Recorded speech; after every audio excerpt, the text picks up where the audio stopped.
आज है 5 मई। सुनते हैं आज के प्यारे बाबा के साकार रूप से चले हुए मधुर महावाक्य। बाबा आज कह रहे हैं, मीठे बच्चे सदा इसी नशे में रहो कि हम संगम युगी ब्राह्मण हैं। सदा इसी नशे में रहो कि हम संगम युगी ब्राह्मण हैं। हम जानते हैं जिस बाबा को सब पुकार रहे हैं वह हमारे सम्मुख है। सारी दुनिया ढूंढ रही है, पुकार रही है और हम उनके सम्मुख बैठे हैं। प्रश्न है, जिन बच्चों का बुद्धि योग ठीक होगा उन्हें कौन सा साक्षात्कार होता रहेगा? उत्तर, सतयुगी नई राजधानी में क्या क्या होगा? कैसे हम स्कूल में पढ़ेंगे, फिर राज्य चलाएंगे? ये सब साक्षात्कार जैसे जैसे नजदीक आते जाएंगे होता रहेगा। परंतु जिनका बुद्धि योग ठीक है, जो अपने शांति धाम और सुख धाम को याद करते हैं, धंधाधोरी करते भी एक बाप की याद में रहते हैं, उन्हें ही ये सब साक्षात्कार होंगे। ये सब साक्षात्कार किन बच्चों को होंगे? जो अपने शांति धाम सुख धाम को याद करते हैं। धंधाधोरी करते भी बुद्धि योग बाप की तरफ लगा है, उन्हें ही ये सब साक्षात्कार होते रहेंगे। गीत है ओम नमः शिवाय। ओम शांति। भक्ति मार्ग में और जो भी सत्संग होते हैं उनमें तो सब गए होंगे। वहां या तो कहेंगे बोलो सब वाह गुरु, या राम का नाम बताएंगे। यहाँ बच्चों को कुछ कहने की भी जरूरत नहीं रहती।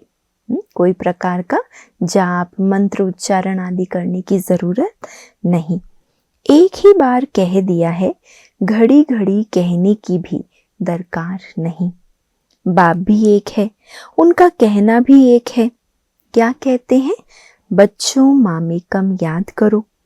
पहले सीख कर फिर आकर यहाँ बैठते हैं। हम जिस बाप के बच्चे हैं उनको याद करना है। ये भी तुमने अभी ब्रह्मा द्वारा जाना है कि हम सभी आत्माओं का बाप वह एक है। दुनिया ये नहीं जानती, तुम जानते हो। हम सब उस बाप के बच्चे हैं। उनको सभी गॉड फादर कहते हैं। अब फादर कहते हैं, मैं इस साधारण तन में तुमको पढ़ाने आता हूँ। तुम जानते हो बाबा इनमें आए हैं, हम उनके बने हैं। बाबा ही आकर पतित से पावन होने का रास्ता बताते हैं। ये सारा दिन बुद्धि में रहता है। यूं शिव बाबा की संतान तो सब हैं, परंतु तुम जानते हो और कोई नहीं जानते। हम बाबा के सम्मुख हैं, बाबा के बच्चे हैं, ये स्मृति हमें रहती है, लेकिन और किसी को मालूम नहीं। तुम बच्चे समझते हो हम आत्मा हैं। हमको बाप ने फरमान किया है कि मुझे याद करो, मैं तुम्हारा बेहद का बाप हूँ। सब चिल्लाते रहते हैं कि पतित पावन आओ, हम पतित बने हैं। ये देह नहीं कहती, आत्मा इस शरीर द्वारा कहती है। परमात्मा को पुकारना, उसको याद करना या उसको बुलाना, ये कौन करता है? आत्मा शरीर द्वारा करती है। 84 जन्म भी आत्मा लेती है ना। ये बुद्धि में रहना चाहिए कि हम एक्टर्स हैं। बाबा ने हमको अब त्रिकालदर्शी बनाया है, आदि मध्य अंत का ज्ञान दिया है। बाप को ही सब बुलाते हैं। अभी भी वो कहेंगे, कहते रहते हैं कि आओ, और तुम संगम युगी ब्राह्मण कहते हो कि बाबा आया हुआ है। उनके कहने में और हमारे कहने में कितना अंतर है। वो कहते आओ, परमात्मा आएगा कभी, और हम क्या कहते हैं? आया हुआ है। इस संगम युग को भी तुम जानते हो, ये पुरुषोत्तम युग गाया जाता है। पुरुषोत्तम युग होता ही है कलयुग के अंत और सतयुग के आदि के बीच में। सतयुग में सतपुरुष और कलयुग में झूठे पुरुष रहते हैं। सतयुग में जो होकर गए हैं उन्हों के चित्र हैं। सबसे पुराने ते पुराने यह चित्र हैं। इनसे पुराने चित्र कोई होते नहीं। ऐसे तो बहुत मनुष्य फालतू चित्र बैठ बनाते हैं। ये तुम जानते हो कि कौन कौन होकर गए हैं? जैसे नीचे अम्बा का चित्र बनाया अथवा काली का चित्र है, तो ऐसी भुजाओं वाली हो थोड़ी सकती है। ऐसी भुजाओं या ऐसी सूरत वाली जो भयानक सूरत काली माँ की दिखाई है, ऐसा कोई होता नहीं है। अम्बा को भी 2 भुजाएं होगी ना। मनुष्य तो जाकर हाथ जोड़ते पूजा करते हैं। भक्ति मार्ग में अनेक प्रकार के चित्र बनाए हैं। मनुष्य के ऊपर ही भिन्न भिन्न प्रकार की सजावट करते हैं तो रूप बदल जाता है। ये चित्र आदि वास्तव में कोई है नहीं, ये सब है भक्ति मार्ग। यहाँ तो मनुष्य लूले लंगड़े निकल पड़ते हैं। सतयुग में ऐसे नहीं होते। सतयुग को भी तुम जानते हो, आदि सनातन देवी देवता धर्म था। यहाँ तो ड्रेस देखो, हर एक की अपनी अपनी कितनी वैरायटी है। वहां तो यथा राजा रानी तथा प्रजा होते हैं। जितना नजदीक होते जाएंगे तो तुमको अपनी राजधानी की ड्रेस आदि का भी साक्षात्कार होता रहेगा। देखते रहेंगे हम ऐसे स्कूल में पढ़ते हैं, यह करते हैं। देखेंगे भी वह जिनका बुद्धि योग अच्छा है। बाबा से लगा होगा, शुद्ध सतो प्रधान बुद्धि होगी तो देख सकेंगे। अपने शांति धाम सुख धाम को याद करते हैं। धंधा धोरी तो करना ही है। भक्ति मार्ग में भी धंधा आदि तो करते हैं ना। ज्ञान कुछ भी नहीं था, ये सब है भक्ति। उसको कहेंगे भक्ति का ज्ञान। वह ये ज्ञान दे न सके कि तुम विश्व के मालिक कैसे बनेंगे। अभी तुम यहाँ पढ़कर भविष्य विश्व के मालिक बनते हो। तुम जानते हो ये पढ़ाई है ही नई दुनिया, अमर लोक के लिए। बाकी कोई अमरनाथ पर शंकर ने पार्वती को अमर कथा नहीं सुनाई, वो तो शिव शंकर को मिला देते हैं। अभी बाप तुम बच्चों को समझा रहे हैं, ये भी सुनते हैं।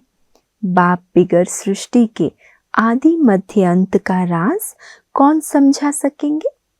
ये कोई साधु संत आदि नहीं है। जैसे तुम गृहस्थ व्यवहार में रहते थे, वैसे यह भी है। ड्रेस आदि सब वही है। जैसे घर में माँ बाप बच्चे होते हैं, फर्क कुछ नहीं। बाप इस रथ पर सवार हो आते हैं बच्चों के पास। ये भाग्यशाली रथ गाया जाता है। कभी बैल पर सवारी भी दिखाते हैं। मनुष्यों ने तो उल्टा समझ लिया। मंदिर में कभी बैल हो सकता है क्या? श्री कृष्ण तो है प्रिंस, वो थोड़ी बैल पर बैठेंगे। भक्ति मार्ग में मनुष्य बहुत मूंझे हुए हैं। मनुष्यों को है भक्ति मार्ग का नशा और तुमको है ज्ञान मार्ग का नशा। तुम कहते हो इस संगम पर बाबा हमको पढ़ा रहे हैं। तुम हो इस दुनिया में, परंतु बुद्धि से जानते हो हम ब्राह्मण संगम युग पर हैं, बाकी सब मनुष्य कलयुग में हैं। ये अनुभव की बातें हैं। बुद्धि कहती है हम कलयुग से अब निकल गए हैं, बाबा आया हुआ है, यह पुरानी दुनिया ही बदलने वाली है।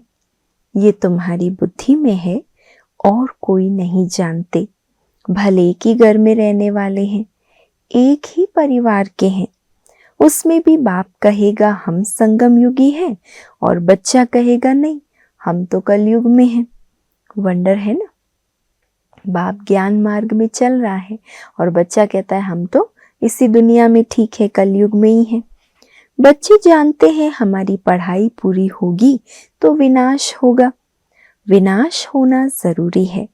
तुम्हारे में भी कोई जानते हैं अगर यह समझें कि दुनिया विनाश होनी है तो नई दुनिया के लिए तैयारी में लग जाएं। बैगेज तैयार कर ले। बाकी थोड़ा समय है, बाबा के तो बन जाएं। भूख मरेंगे तो भी पहले बाबा फिर बच्चे। देखो बाबा क्या कह रहा है ना। इस दुनिया में कोई भी परीक्षा आएगी वो तो आनी ही है, तो थोड़े समय में हम बाबा के बनकर जो कुछ है उसको सफल कर ले। ये तो बाबा का भंडारा है। तुम शिव बाबा के भंडारे से खाते हो। ब्राह्मण भोजन बनाते हैं, इसीलिए ब्रह्मा भोजन कहा जाता है। जो पवित्र ब्राह्मण है, याद में रहकर बनाते हैं। सिवाय ब्राह्मणों के शिव बाबा की याद में कोई रह नहीं सकते।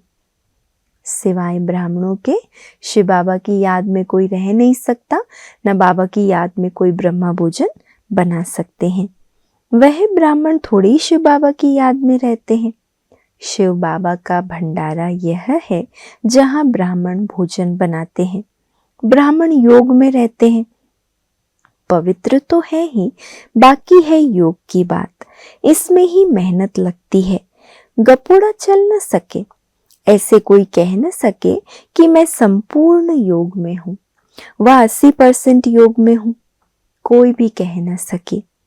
ज्ञान भी चाहिए। तुम बच्चों में योगी वो है जो अपनी दृष्टि से ही किसी को शांत कर दे। ऐसी योग की ताकत बाबा कहते होनी चाहिए। अपनी दृष्टि से ही किसी को शांत कर दे, ये भी ताकत है। एकदम सन्नाटा हो जाएगा जब तुम अशरीरी बन जाते हो, फिर बाप की याद में रहते हो, तो यही सच्ची याद है। लेकिन बाबा की याद में रहने की कंडीशन क्या है? अशरीरी होकर बाप को याद करना, यही सच्ची याद है। फिर से ये प्रैक्टिस करनी है। जैसे तुम यहाँ याद में बैठते हो, ये प्रैक्टिस कराई जाती है। फिर भी सब कोई याद में रहते नहीं है। कहाँ कहाँ बुद्धि भागती रहती है, तो वो फिर नुकसान कर लेते हैं।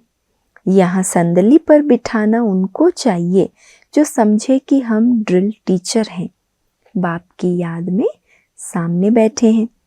बुद्धि योग और कोई तरफ ना जाए, सन्नाटा हो जाएगा। तुम अशरीरी बन जाते हो और बाप की याद में रहते हो। यह है सच्ची याद।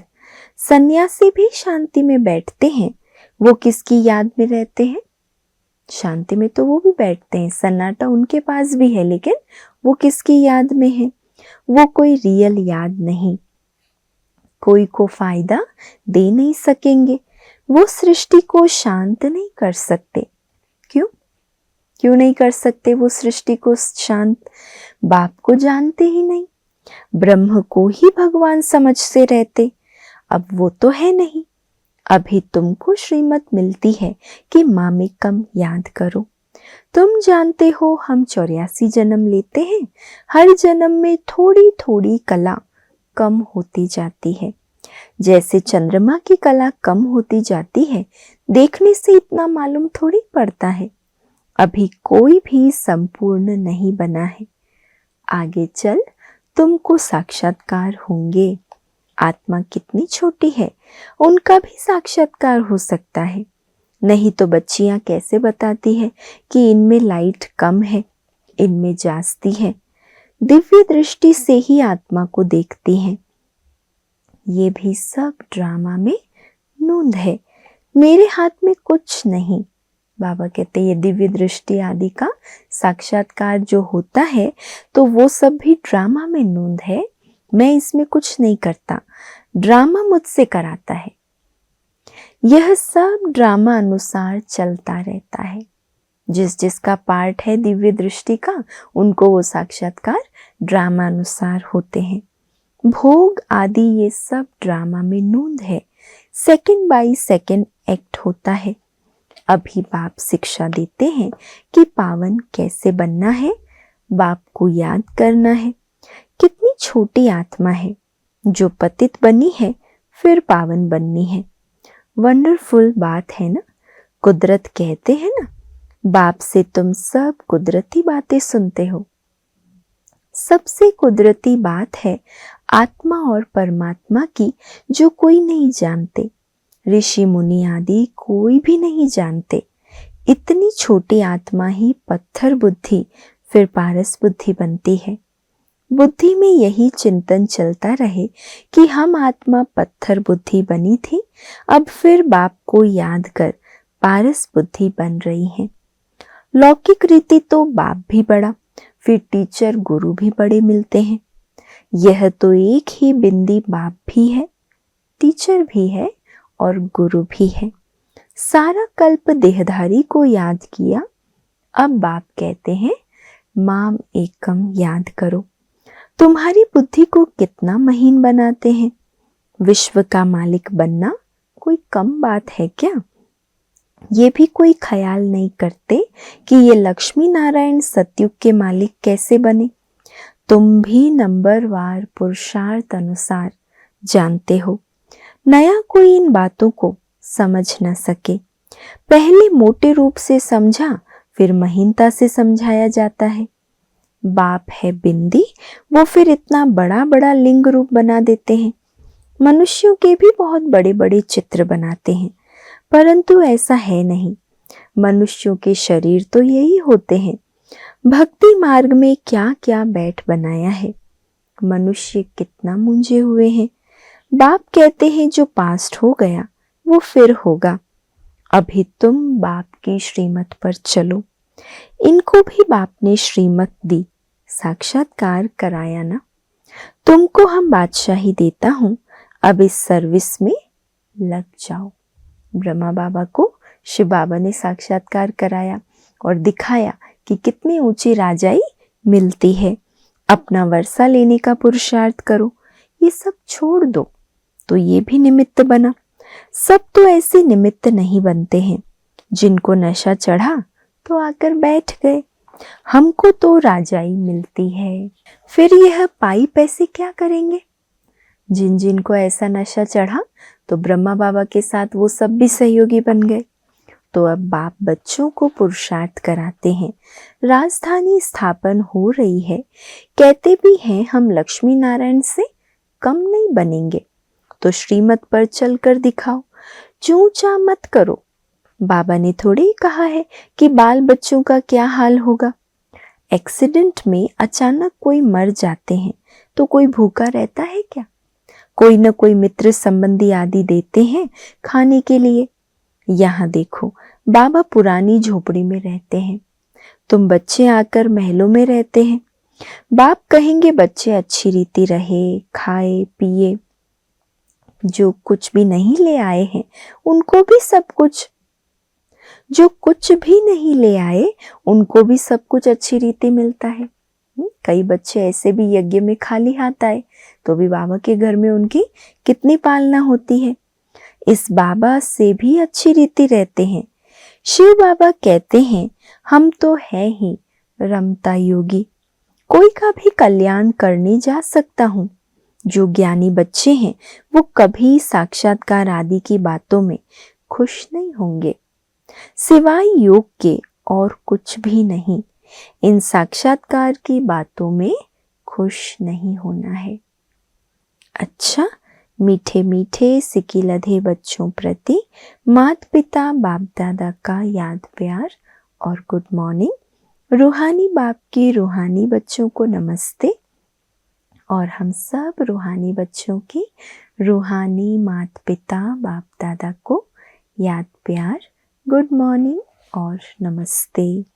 धारणा के लिए आज का मुख्य सार है, पहला, योग की ऐसी स्थिति बनानी है जो दृष्टि से ही किसी को शांत कर दे, एकदम सन्नाटा हो जाए। इसके लिए अशरीरी बनने का अभ्यास करना है। ऐसी पावरफुल योग की स्टेज हो जो हम जब योग में बैठें तो आत्मा एक तो शक्ति का अनुभव करे, किसी को दृष्टि दे तो वो आत्मा भी शांत हो जाए। ऐसा अभ्यास अशरीरी होने का करना है। दूसरा, ज्ञान के सच्चे नशे में रहने के लिए याद रहे कि हम संगम युगी हैं। अब ये पुरानी दुनिया बदलने वाली है। हम अपने घर जा रहे हैं। श्रीमत पर सदा चलते रहना है, चू चा नहीं करनी है। वरदान है, परमात्मा मिलन द्वारा रूह रिहान का सही रेस्पॉन्स प्राप्त करने वाले बाप समान बहुरूपी भव। परमात्मा मिलन द्वारा रूह रिहान का सही रेस्पॉन्स प्राप्त करने वाले बाप समान बहुरूपी भव। जैसे बाप बहुरूपी है, सेकंड में निराकार से आकारी वस्त्र धारण कर लेते हैं, ऐसे आप भी इस मिट्टी की ड्रेस को छोड़ आकारी फरिश्ता ड्रेस, चमकीली ड्रेस पहन लो तो सहज मिलन भी होगा और रूह रिहान का क्लियर रिस्पॉन्स समझ में आ जाएगा। देह की इस मिट्टी की ड्रेस को छोड़ चमकीली आकारी फरिश्ता ड्रेस पहन लो तो एक तो बाबा से मिलन भी सहज होगा और रूह रिहान का क्लियर रिस्पॉन्स समझ में आ जाएगा, क्योंकि ये ड्रेस पुरानी दुनिया की वृत्ति और वाइब्रेशन से, माया के वाटर या फायर से प्रूफ है। इसमें माया इंटरफियर नहीं कर सकती। तो इस ड्रेस में कितनी सेफ्टी है, जो माया के वाटर या फायर से प्रूफ ड्रेस है, पुरानी दुनिया की वृत्ति और वाइब्रेशन से प्रूफ ड्रेस है। स्लोगन है, दृढ़ता असंभव से भी संभव करा देती है। दृढ़ता असंभव से भी संभव करा देती है। अव्यक्त इशारे, रूहानी रॉयल्टी और प्योरिटी की पर्सनैलिटी धारण करो। ब्रह्मा कुमार का अर्थ ही है सदा प्योरिटी की पर्सनैलिटी और रॉयल्टी में रहना। यही प्योरिटी की पर्सनैलिटी विश्व की आत्माओं को अपनी तरफ आकर्षित करेगी और यही प्योरिटी की रॉयल्टी धर्मराजपुरी में रॉयल्टी देने से छुड़ाएगी। इसी रॉयल्टी के अनुसार भविष्य रॉयल फैमिली में आ सकेंगे। जैसे शरीर की पर्सनैलिटी देह भान में लाती है, ऐसे प्योरिटी की पर्सनैलिटी देही अभिमानी बनाए बाप के समीप लाती है। शारीरिक पर्सनैलिटी देह भान में लाने वाली है और प्योरिटी की पर्सनैलिटी देह भान से छुड़ाकर बाबा के समीप ले जाने वाली है और यही प्योरिटी की पर्सनैलिटी विश्व की आत्माओं को अपनी तरफ आकर्षित करेगी और धर्मराजपुरी में रॉयल्टी देने से छुड़ाएगी। अच्छा, ओम शांति।